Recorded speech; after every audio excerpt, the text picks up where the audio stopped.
기도하겠습니다. 존귀와 영광을 받으시기에 영원토록 무궁하심이 합당하신 우리 주님, 당신의 자녀들인 저희들로 말미암아 영광 받고 계시는 줄로 믿습니다.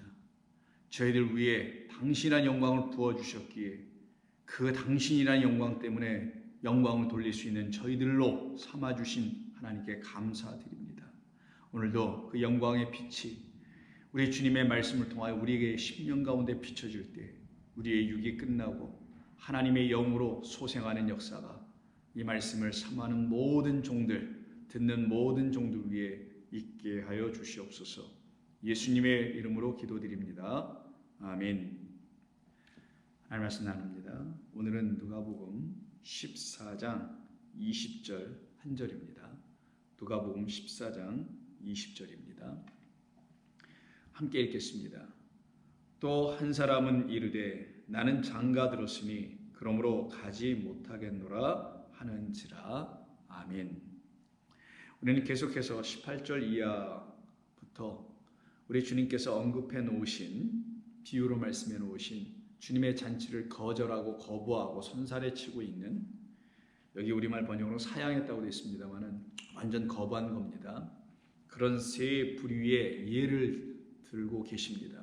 근데 이게 얼핏 보면은 각각 전부 다 다른 사람처럼 들려집니다. 왜냐하면 첫 번째 사람, 나는 밭을 샀기 때문이라고 말하고요. 두 번째 사람의 경우는 난 소 5겨리를 샀기 때문이라고 얘기하고요. 그리고 오늘 본문에서 세 번째의 경우에는 나는 지금 장가 들었기 때문이라고 합니다. 그래서 마치 세 사람, 서로 다른 세 사람을 놓고 우리 주님이 비유로 말씀하신 것처럼 들려지나, 사실은 가만히 자세히 이 말씀을 들여다보면 이건 세 사람에 대한 얘기가 아니라 내 안에 있는 그 세 가지의 일들이구나라는 걸 알 수가 있게 됩니다. 하나님의 잔치, 그리스도 안으로 들어오지 않은 자들에게는 반드시 이런 일이 다 일어나더라는 것을 말씀하시는 거였구나. 그러기에 나의 옛 모습을 내가 보니, 옛사람의 나의 모습을 보니 내가 이랬었구나, 내가 한때 이런 자였었구나라는 걸 역력히 바라보게 해주시는 말이에요. 그러니 이런 말씀을 들으면, 그렇게 온전히 듣는 사람들은 누구를 향하여 자기 손가락을 포인트하지 않겠죠. 자기 자신을 향한 말씀이라는 것으로 다 그 손가락 안으로 굽어 들어오지 않겠어요? 자기 자신에 대한 이야기입니다. 여러분 한 분 한 분에 대한 이야기예요. 우리가 한때 다 이랬다라는 거예요. 이 세 가지가 우리 가운데 다 있었다라는 거예요. 어떻게 일어나냐? 순차적으로 일어납니다. 이걸 우리 주님이 차서대로 순서대로 썼다라는 것도 여러분 아셔야 돼요. 우리 주님이 장가 드는 것부터 먼저 쓰지 않으셨어요. 소의 멍에 5겨리를 사는 것부터 이야기하지 않으셨어요. 밭을 사는 걸 맨 끝에다 놓지 않으셨어요. 우리 주님은 밭을 사는 것부터 시작하여 그 밭을 산 이유 뭐예요? 소를 통하여 기경하여 경작하여 쟁기로 땅을 파야 되겠죠. 이유는요, 씨를 뿌려야 되니까 그 씨 뿌리는 걸 마지막 장가드는 거로 얘기한 겁니다. 그래서 이 모든 거는 우리 안에서 다 이루어지는 일인 거예요. 두 가지 측면이 있습니다. 잘못 이루어진 일이 있어요. 그러나 이제 온전히 이루어져야 될 일로 다시 들려주면 되는 겁니다.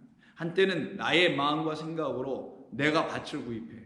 하나님의 은혜는 어떤 은혜였냐? 내가 생각하는 수준의 은혜, 나의 어려움을 도와주시는 그런 하나님 만남는 은혜를 입은 것, 은혜를 체험한 것으로만 여기고 살아가는 그 차원의, 이게 육이라는 겁니다.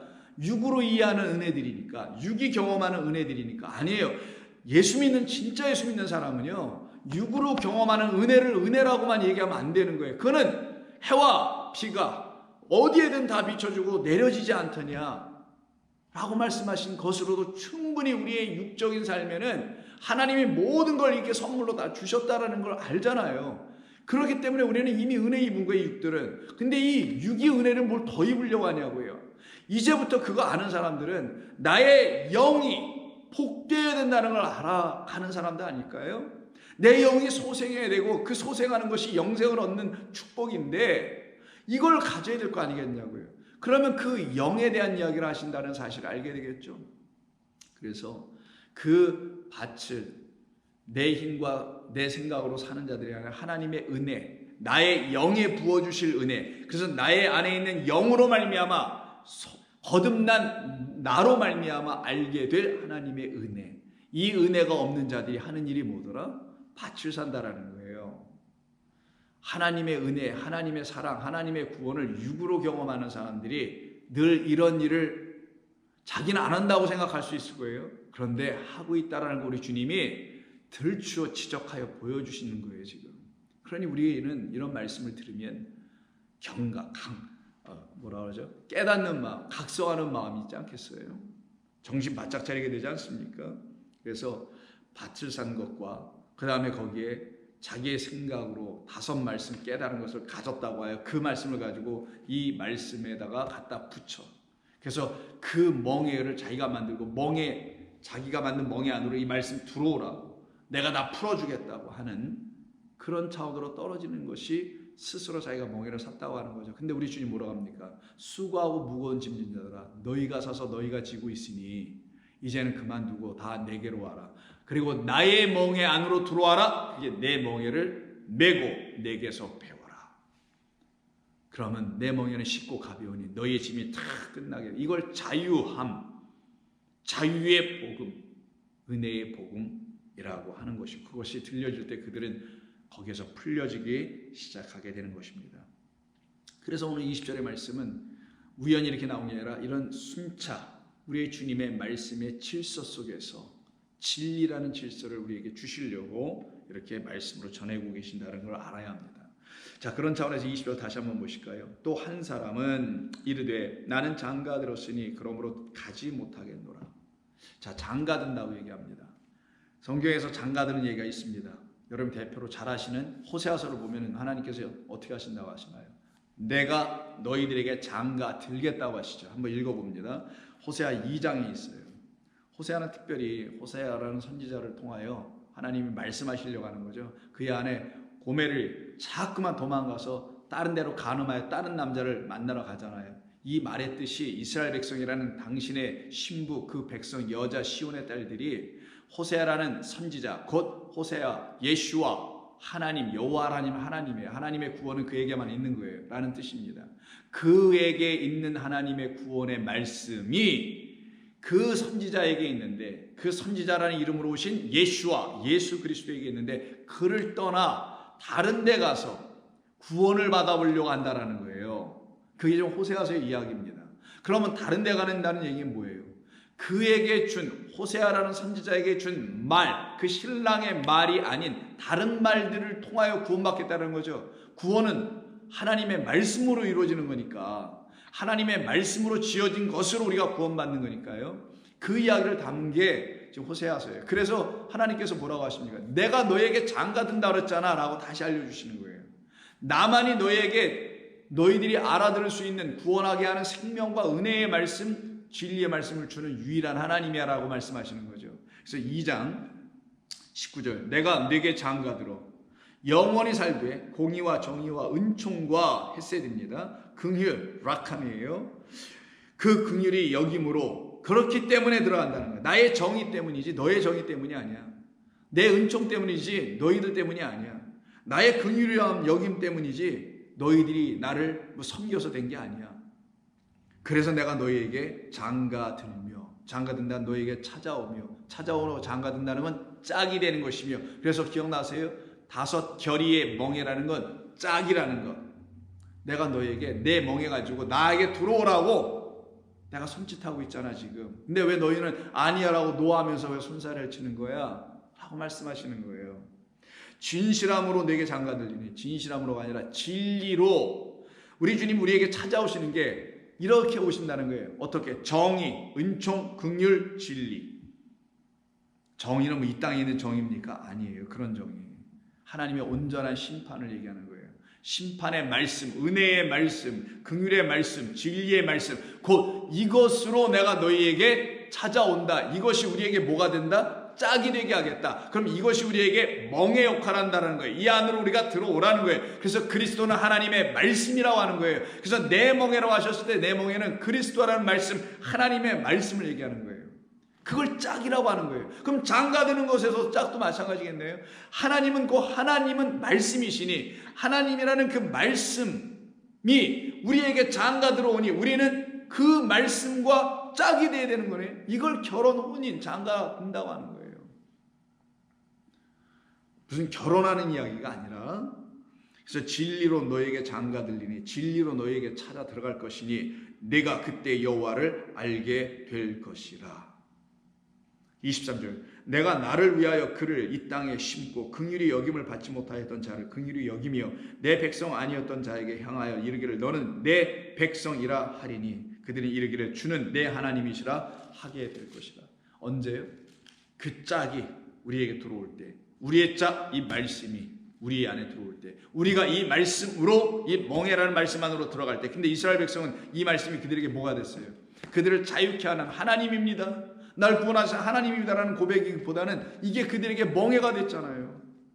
이게 멍에가 됐잖아요. 그래서 하나님께서 예레미야를 이스라엘 백성들에게 보내주셔서 멍에를 메고 보내죠. 멍에를 메고 갔더니만 그 거짓 선자들이 왜 멍에를 메고 온 거야? 우리가 뭐 누구에게 종된 적이 있어? 요한복음 8장에서도 예수님께서 너희가 자유케 되어야 해.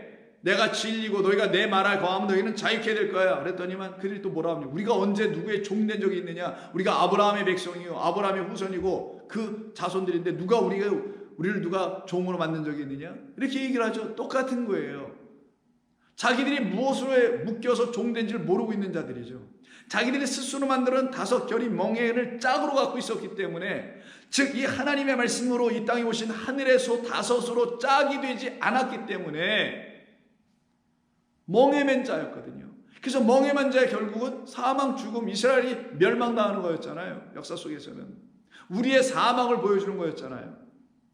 그리고 하더니 그들이 그 예레미야 어깨에 있는 멍에를 벗겨서 그 나무 멍에를 뽀개버려요. 그랬더니만 하나님께서 이스라엘 모든 그 거짓 선자들과 장로들과 그들 제사장들에게 예레미야를 통해서 뭐라고 하시냐? 너희들이 부러뜨릴 수 없는 멍에를 내가 보내준 거야. 그래서 쇠 멍에를 매리라. 무슨 말이겠어요? 나의 진리, 은혜, 긍휼, 은총, 정의, 이 말씀은 너희들에 의해서 바뀌지 않아. 1.1획도 안 바뀌어. 너희들은 이 말씀으로 구원받아야 되니까. 너희는 이 말씀이 나로 짝이 되어 이 말씀 안에 너희들이 들어와야 그때 너희는 구원이 이루어지니, 이 말씀은 뽀개질 수 없다, 변개될 수 없다, 바뀔 수 없다. 쇠멍에를 메어라. 너희들은 쇠멍에를 메우고 내게 배울 거야. 이 말씀까지 하십니다. 그래서 70년 동안 유숙이 포로로 떠나가게 되는 거예요. 오늘 본문의 이 사람은 바로 이렇게 장가들러 오신다는 이 우리 주님, 그 하나님, 그 하나님의 이름으로 이 땅에 오신 주님의 이 비유의 말씀을 무시해버린 사람이죠. 그리고 뭐라고 합니까? 장가들러 오신 그분, 짝이 되어 오신 그분, 멍에 되어 오신 그분, 그래서 우리를 그 안으로 들어오셔서 당신이 갈겠다라는, 그래서 우리의 수고 끝냈다라는 이 말씀을 은혜로 들려주시는 그분의 잔치 안으로 들어가는 건 거부하고 자기가 스스로 어떻게 해요? 장가든대요. 그럼 자기가 장가들 땐 어느 섹시한테 가서 들을까요?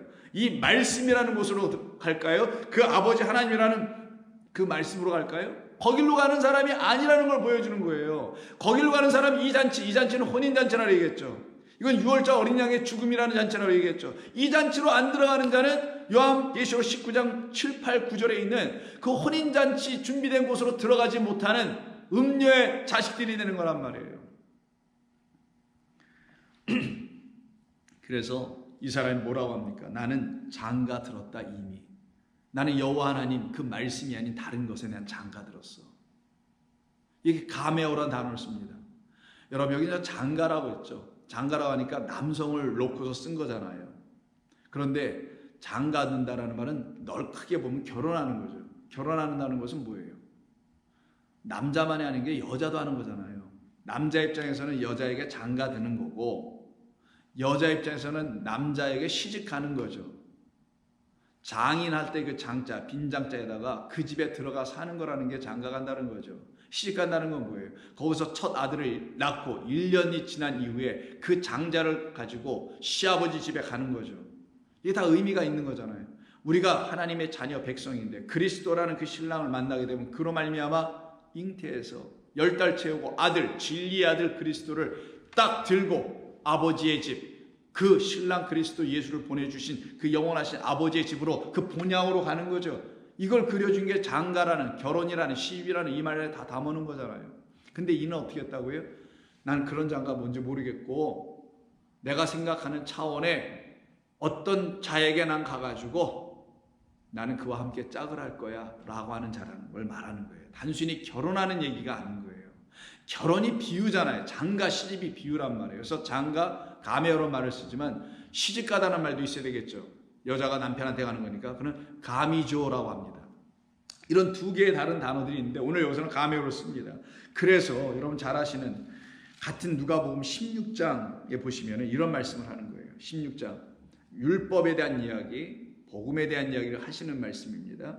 14절 바리새인은 돈을 좋아하는 자들이라 이 모든 것을 듣고 비웃고는 예수께서 그와 같은 자들에게 이르시기를 너희는 사람 앞에서 스스로 옳다 하는 자들이나 너희 마음을 하나님께서 아시나니 사람 중에 높임을 받는 그것은 하나님 앞에서 미움을 받는 것이니라. 율법과 선지자는 요한의 때까지니라. 그 후부터는 하나님의 나라의 복음이 지금처럼 이 비유를 통해 전파되는 것처럼 전파되어 사람마다 그 말씀 그 잔치 안으로 들어가게 된 것이다. 침입하느니라. 그러나 율법의 한 획이 떨어짐보다 천지가 없어지기가 쉬우니라. 이 말씀을 하세요. 우리의 구원은 하나님의 말씀으로 이루어진다는 걸 얘기하는 거예요. 그 구원의 은혜는 하나님의 말씀으로 체험하는 거예요. 육이 경험하는 그런 체험들이 아니에요. 하나님의 말씀으로 우리 안에 있는 영이 그 하나님의 은혜를 가르쳐 주시는 말씀을 향하여 화답하는 거예요. 뭐라고요? 아멘, 맞습니다, 예 하는 거예요. 나이 하는 거예요. 그와 같은 역사가 일어나게 하기 위해서 율법의 한 획도 떨어짐이 없게 하겠다는 거예요. 그래서 율법의 한 획이 떨어짐보다 차라리 천지가 없어짐이 쉬워. 하나님은 결단코 당신의 말씀을 지키시지 버리시지 않아. 그러면서 곧바로 18절에 문맥에 맞지 않는 것 같은 말씀을 하십니다. 근데 오늘 이 말씀을 들으시면서 여러분은 이제 이 말씀이 무슨 뜻인지를 오늘 본문과 다 하나로 연결되어 있다는 것을 알게 돼요. 이 본문이 여기만과 연결된 게 아니라 모든 성경의 모든 말씀과 연결되어 있는 거 여러분 아시잖아요. 그렇다면 적어도 여기하고도 연결되겠죠. 이 율법이 한 획이 떨어짐보다 천지가 없어짐이 쉬우리라 하시면서 하신 말씀이 무릇 자기 아내를 버리고 다른 데 장가가는 자도 간음함이요. 무릇 버림당한 여자에게 장가가는 자도 간음함이라. 아, 이게 여기서 왜 나와요? 아니 무슨 장가가고 간음한 이게 여기서 문맥상 나와야 할 말입니까 여러분? 아무리 눈을 씻고 봐도 사람의 마음으로 읽으면, 사람의 경험으로 읽으면 이거 뭐 편집과에서 잘못한 거 아니야? 다른 사본에 이렇게 아마 안 써져 있는 거 아니야? 뒤적뒤적거리지 않을까요? 좀 배웠다고 하는 사람들이, 학자들이, 신학자들이 그들의 이런 걸 어떻게 해석할까요 도대체? 보십시오.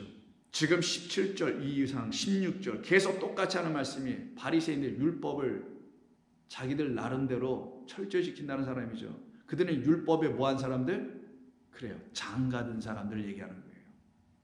율법이 그들에게 짝인 거예요. 근데 그들이 말하는 율법은 자기가 갖고 있는 다섯을 가지고 해석한 율법들이잖아요. 하늘에서 오신 보내기로 작정되어 있는 믿음의 때까지 우리가 율법 안에 다 있는 거 인정하고 기다린 자들, 성령을 그래서 구한 자들에게만 그 하늘에서 오신 다섯인 또 다른 보혜사 그리스도라는 깨닫게 하시는 깨달은 다섯이 내게 들어와야만이 율법이 그때 복음으로 바뀌는 거고, 그때 우리가 짝은 영원한 진짜 아버지 하나님의 말씀 복음 진리가 나에게 짝인 걸 알게 되는 거란 말이에요. 근데 그렇지 못한 자들이 바리새인이라고 시작하여 14절부터 얘기한 거 아니냐고요. 그럼 여기에 주제는 율법에 관계된 문제를 다루시는 거 아니겠어요? 하나님의 말씀에 대한 부분을 다루시는 거잖아요. 그런데 왜 그 끝에서 18절에서 장가드는 얘기가 나와야 되냐고요. 여러분 아실 수 있을 겁니다. 무릇 자기 아내를 버리고 라고 할 때 그럼 이 아내가 윗부분에서 어떤 단어하고 일치가 될까요? 바리새인들이 버린 게 뭡니까? 우리 예수님 버리면 안 된다고 말씀하신 그 50절이 뭐예요? 율법의 한 획은 떨어짐이 있어서는 안 돼, 버려져서는 안 된다고 얘기했죠. 근데 누가 이걸 버렸다라는 거예요? 바리새인들이 자기들이 읽으면서 이거 이상하다, 이건 여기 어울리지 않네, 아니 모르겠어, 넘어가, 아는 것만 해석하자, 모르는 걸 함부로 해석하지 마, 뭐 이러면서 어떻게 보면 맞는 것 같고 그럴싸해 보이죠? 자기들의 지시로 보니까 안 풀려지는 것 뿐이었는데, 그러고 있는 그들이 버린 게 뭐냐? 율법이었던 거예요. 근데 우리 예수님은 율법은 못 버려, 변개한데 차라리 하늘과 땅이 버려지면 몰라도, 이 말씀을 하시면서 강조하신 거잖아요. 강하게 말씀하신 거잖아요. 그러면서 하신 말씀이 너희가 근데 그 율법을 버린 자들이야. 그거를 놓고 당시에 유대 남자들이 아내를 버리고 이혼하고 다른 여자들하고 사는 그 모습을 갖다 끼워, 그게 바리새인들이었거든요. 그들을 갖다 끼워 말하는 거예요. 무릇 자기 아내를 버리고 다른 데 장가가는 자는 간음한 거야. 자기 아내를 버리고 장가가면 무조건 다 간음인가요? 여러분이 이해하는 간음은 그런 간음이 아니잖아요. 근데 또 세상에 말하는 간음도 그런 거 꼭 아니잖아요. 근데 예수님이 이렇게 말씀하신 그 버렸다는 아내, 그 아내를 버리고 다른 데 장가가면 간음이야. 이게 무슨 뜻이냐고요. 이 아내는 다름 아닌 그 윗절에서 말하는 율법을 말하는 거예요. 율법은 요한의 때까지다. 나로 말미암아 이제 그 율법은 너희들이 정말 장가들고 너희들이 정말 하나가 되고 짝이라는 사실을 알게 되는, 너희들에게 장가들고 너희들에게 시집가야 돼, 너희들이 시집가고 너희들이 장가가야 할 너희들의 영원한 짝인 하나님의 말씀이야. 그 말씀이라는 걸 갖고 아내로 설명한 거예요. 보세요. 우리는 하나님과 짝입니다. 내가 너에게 장가한다 하셨잖아요. 그럼 하나님 우리에게 당신이 누구신지를 알려주기 위해서 뭘 주셨어요? 율법을, 말씀을 주셨죠. 그럼 말씀이 곧 하나님이라고 말씀할 수 있겠죠. 그 하나님을 말씀으로 들춰준 것이니 말씀이 하나님의 역할을 하고 있는 거잖아요. 그럼 우리에게 장가 들어오신 분은 말씀인 거예요. 그럼 우리 입장에서 시집가는 거는 누구에게 가요? 하나님께 가는 거죠. 그 하나님 누구예요? 말씀인 거예요. 율법인 거예요. 이 말씀에게 장가도 가고 이 말씀에게 시집도 가는 거란 말이에요, 지금. 그런데 그 시집가야 될, 장가 들어야 될 그 아내는 버리고 이 말씀을 버려. 이 일이 일어나고 있다는 거예요. 그리고 자기가 생각하는 어떤 차원의 변개된 다른 복음, 다른 예수, 다른 그리스도처럼 다른 아내에게 가더라는 거예요. 이거는 버리고. 이걸 누가 버리냐? 교회에서 안 버리겠죠, 물론. 다 이거 갖고 말씀하잖아, 성경 들고. 근데 들어보니 이건 버리고 다른 거 갖고 설교를 하더라는 거예요. 다른 거 뭐? 1차적으로 자기의 마음, 자기 경험, 자기 간증, 혹은 자기의 지식, 이런 등등등등등, 이런 걸 가지고서 이게 나의 짝이야 라고 그걸 가지고 장가드는 자들, 그것에 장가드는 자들, 그것에 시집가는 자들. 그래서 아내를 버린다는 건 결혼 관계에서 얘기를 하는 게 아니라 그걸 비유로 삼아 우리에게 아내, 우리에게 짝이라는 거, 아내는 그게 지금 멍에서도 얘기한 거잖아요. 짝으로 우리에게 짝은 하나님의 말씀, 하나님밖에 우리의 짝이 없어요. 그리스도 하나님의 영원한 생명의 말씀을 오신 그분만이 우리에게 신랑 짝이잖아요. 그럼 말씀이 아내이고 말씀이 신랑이고 짝이네요. 이 말씀이 우리에게 오시면 장가 들어오는 거고, 우리가 이 말씀 안으로 들어가면 우리가 시집가는 거고, 이게 결혼 쌍방간에 이루어지는 거잖아요. 이것이 지금 역사되어야 되는데 이 말씀이라는 율법은 버리고 이 말씀으로 오신 그리스도는 버리고 이걸 갖다 뭐라고 하냐? 그리고 다른 데 장가간다. 다른 아내 구했다는 거죠. 다른 말씀 구했다는 거죠. 이게 간음이야. 무릇 버림당한 여자에게 장가드는 자도, 이렇게 얘기해요. 버림당한 여자가 뭐예요? 여자 아내, 여자 말씀. 똑같은 겁니다. 하나님의 말씀이 아닌 것인데도 불구하고, 그거 아니다 하나님의 말씀, 그 사람들이 해석해 놓은 거 그런 건 하나님의 말씀이 아니야. 근데 그걸 붙들고 여전히 또 그걸 가지고 뭔가 구하고 거기서 뭔가 추출해 내려고 애를 쓰는 자들, 그들도 똑같이 간음하는 자다라고 주님께서 지금 말씀하고 계신 것입니다. 그럼 이렇게 간음하게 되는 이 모습을 놓고 마태복음 19장에서 또 바리새인들이 예수님께 나와서 예수님을 페이라죠, 시험하면서 얘기합니다. 자기들은 다 됐으니까, 우린 다 아니까 모르는 자들 시험하겠다는 거죠. 마치 선생님이 학교에서 학생들 시험 치는 거죠. 페이라죠 시키는 거예요 지금. 19장 3절, 바리새인들이 예수께 나와 그를 시험하여 이르되 사람이 어떤 이유가 있으면 그 아내를 버리는 것이 옳으니까. 바로 이들에 대한 이야기죠. 이런 그들에 대해서 예수님께서 너희들이 이혼은 너희들의 삶에서 반드시 해야 할 수밖에 없으면 해야 되겠지. 그러나 하나님은 너희들에게 그런 이혼은 허락하실 수 있는지 모르지만 이 이혼은 안 된다라는 걸 하나 말씀하십니다. 예수께서 대답하여 이르시되 사람을 지으시니가 본래 그들을 남자와 여자로 지으셨다. 이렇게 지어놓은 것부터 너희들이 왜 지으신지 몰랐지. 너 묻지도 않았지. 그냥 자연스럽게 남자 여자가 있어서 이렇게 있다 보니까 그냥 자연스럽게 하나님이 이렇게 지어놓으셨나 보다. 아들 딸 잘 낳고 살라고 뭐 이런 줄만 알았지 너희들. 뭐 둘이 열심히 하나님께 영광 돌리라고 하는 너희들 알고 있지? 나는 너희에게 말한다라는 거예요. 말씀하시기를 5절. 그러므로 사람이 그 부모를 떠나서 아내에게 합하여 결혼 짝 되어 그가 멍에 들고 우리에게 오는 거예요. 둘이 한 몸이 될지라 하신 것을 읽지 못하였느냐? 읽지 못하다 아나기노스코예요. 위의 것으로 알다예요. 깨닫지 못하는 상태예요. 를 말하는 겁니다. 그런즉 이제 둘이 아니요 한 몸이니 짝이 되었으니 그러므로 하나님이 짝지어 주신 것을 사람이 나누지 못하니라. 우리는 하나님의 말씀에 끼어 들어가고 하나로 완전히 녹아져 들어가야 되는 거예요. 이게 죽음이고 사망이고 그리고 다시 살아나는 거예요. 다시 그 안에서 빚어지는 거예요. 이 말씀 안에서 다시 빚어져 나와야 되는 거예요. 이게 갖다가 하나님이 짝지어 준 신랑 이 말씀인 거고 우리가 신부이면 이 안으로 들어가야 되는 거예요.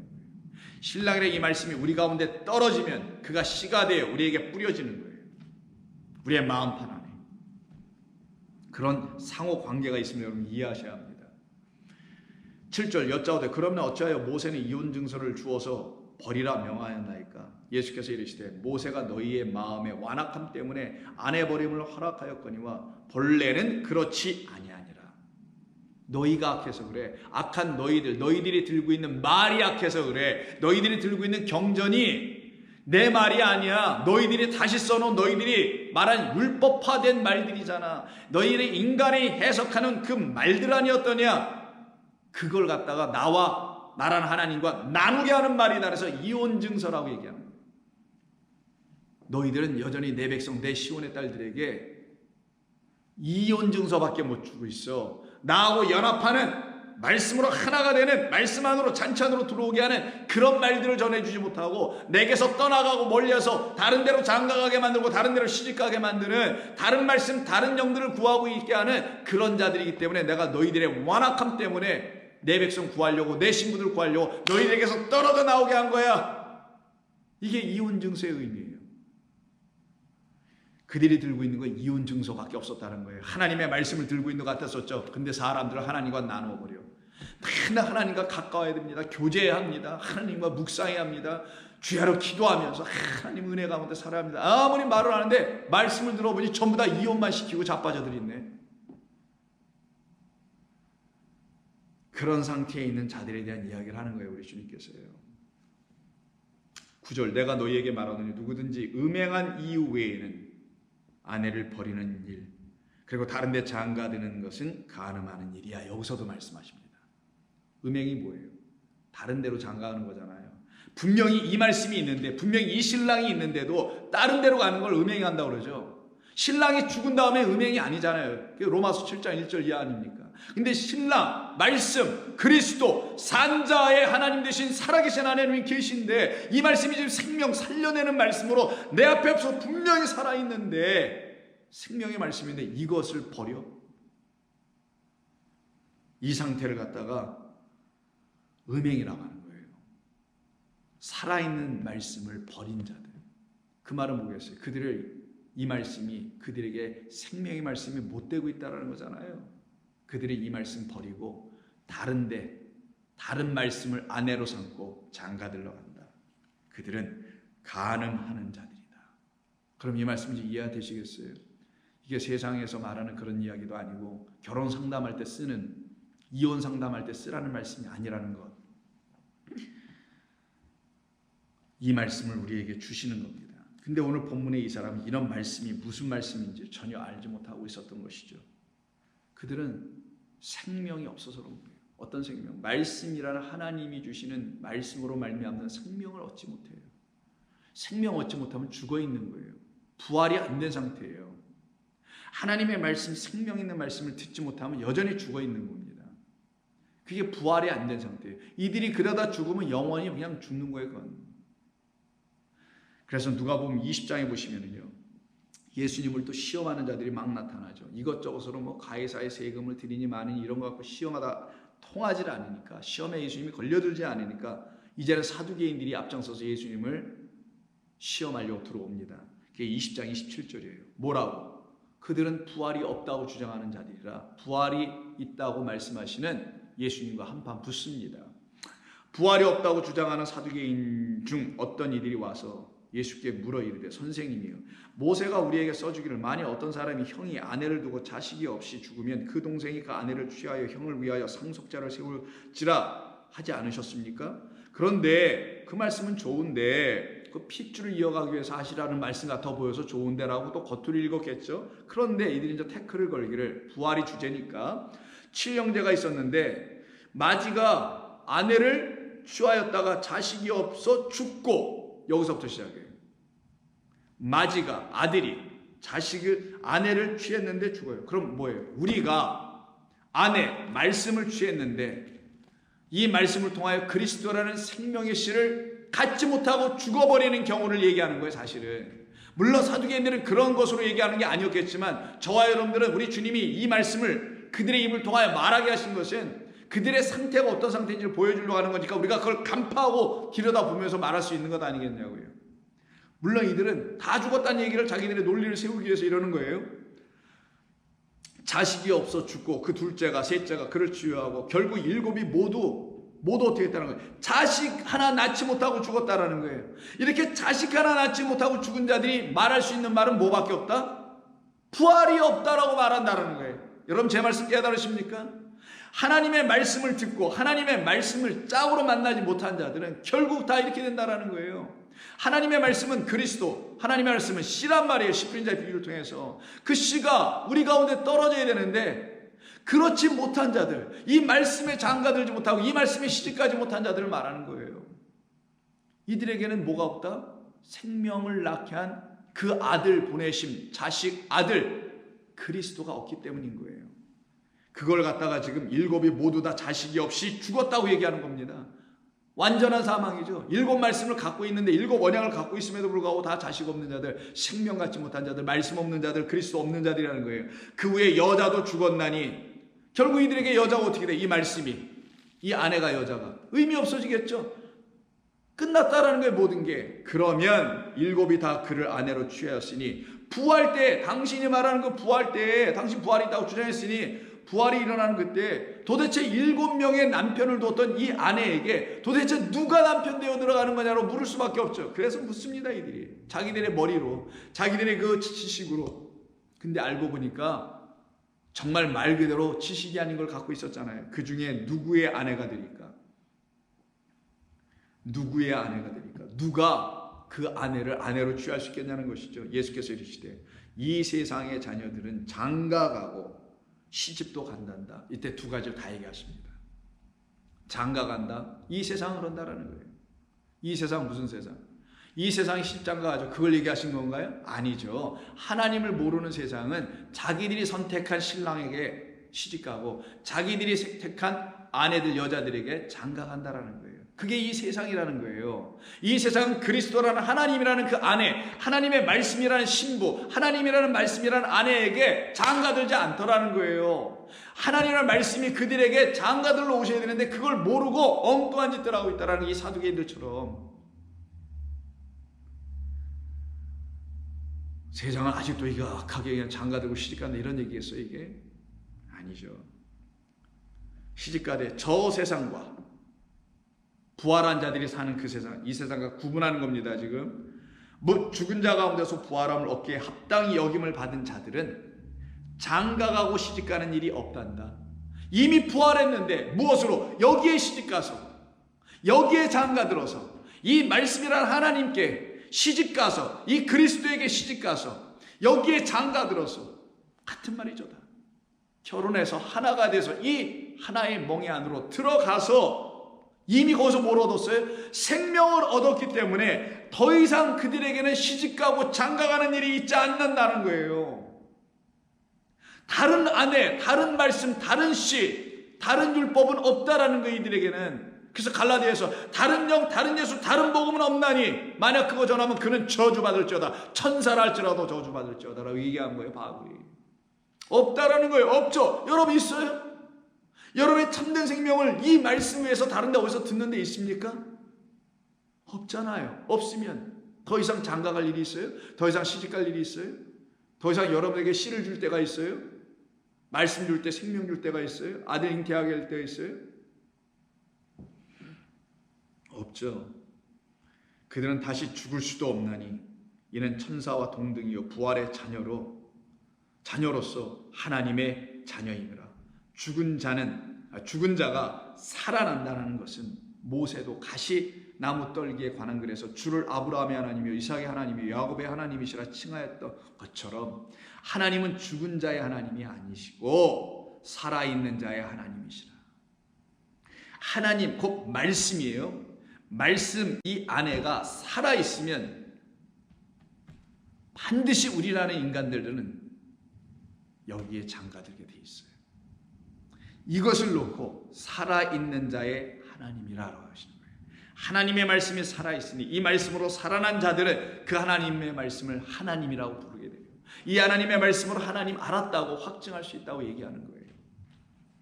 하나님에게는 모든 사람이 살아있느니라. 우리 주님은 이와 같은 말씀 우리에게 주심으로 다시 한번 얘기하시는 겁니다. 너희들은 누구에게 장가드는 게 아니야. 비유 속에서요. 결혼하지 말라는 게 아니라 나라는 말씀, 나에게 들어와야 하는 거야. 내가 너희 영원한 짝이기에. 그것을 일찍이 마태복음 5장 산상수훈에서 들어서 한 번 더 강하게 분명하게 말씀해 주신 것입니다. 5장 32절 나는 너희에게 이르노니 누구든지 음행한 이유 없이 아내를 버리면 이는 그로 간음하게 함이요 또 누구든지 버림받은 자에게 장가가는 자도 간음함이라. 그럼 오늘 본문에 나온 이 사람, 나는 장가들었어요. 나는 당신이 내가 장가들어야 될 말씀이라는 그 아내가 아니라고 난 생각해요. 그래서 나는 당신이 지금 매설해준 그 잔치에 난 들어갈 이유가 없어요. 손살에 치고 사양하는 자는 자기가 스스로 이자도 어떻게 해요? 장인집에 가서 세상이 내준 그 장인집에 가서 그 아내를 데려오려면 반드시 그 장인에게 돈을 지불하여 그 아내를 사오는 자, 밭을 산 자, 소멍에 5개를 산 자, 아내를 구입한 자, 자기들 스스로의 수고에 애씀으로 그 말씀 가졌다고 생각하는 자들, 은혜 없는 자들, 영원한 멸망 가운데 있는 자들이다라는 거예요. 그럼 이들의 운명은 뭡니까? 잔치 자리에 들어오지 않죠. 그래서 21절을 다음에 본문 우리가 다음에 또 계속 말씀 나눌 겁니다만 종이 돌아 주인에게 그대로 고하니 이에 집 주인이 노하여 그 종에게 이르되 빨리 그들은 버리라는 거예요. 이제 빨리 시내 거리와 골목으로 나가서 가난한 자들과 몸 불편한 자들과 맹인과 저는 자들을 데려오라. 이 말씀 어디서 나왔어요? 잔치를 베풀거든 영접하는 일이 있거든 나를 영접하게 하려거든 13절에서 말했잖아요. 가난한 자, 몸 불편한 자, 저는 자, 맹인들을 데려오라. 스스로 윗자리에 있는 자들, 땅에서 먼저 난 자로 끝난 자들, 나중된 자, 다시 나야 될 자로 거듭날 하나님의 백성이라는 사실을 알지 못한 자들은 바로 이와 같은 경우로 떨어지는 거예요. 이 말씀에 대해서는 계속 내일 말씀 나누도록 합니다. 하나님 감사합니다. 오늘도 들려주신 주의 복음을 통하여 영광의 복음을 통하여 우리의 영혼이 소생하며 살아나는 감격이 우리 모두에게 있는 줄로 믿습니다. 이제 우리의 영원한 신랑 그리스도 예수께서 우리에게 말씀하십니다. 너희들이 들어야 될 장가는 곧 나라는 아내인 생명의 말씀만이 너희들에게 아내라는 사실을 주님 감사하오며 주의 말씀과 연합하여 주의 말씀이 우리 안에 스며들어서 너희가 내 안에 내 말이 너희 안에 있는 자는 자유케 된다. 내 제자라고 말씀하신 말씀처럼 우리 모두가 그와 같은 백성으로 지어져 가니 감사 영광 돌려오며 거룩하신 우리 주님 예수님의 이름으로 기도드립니다. 아멘.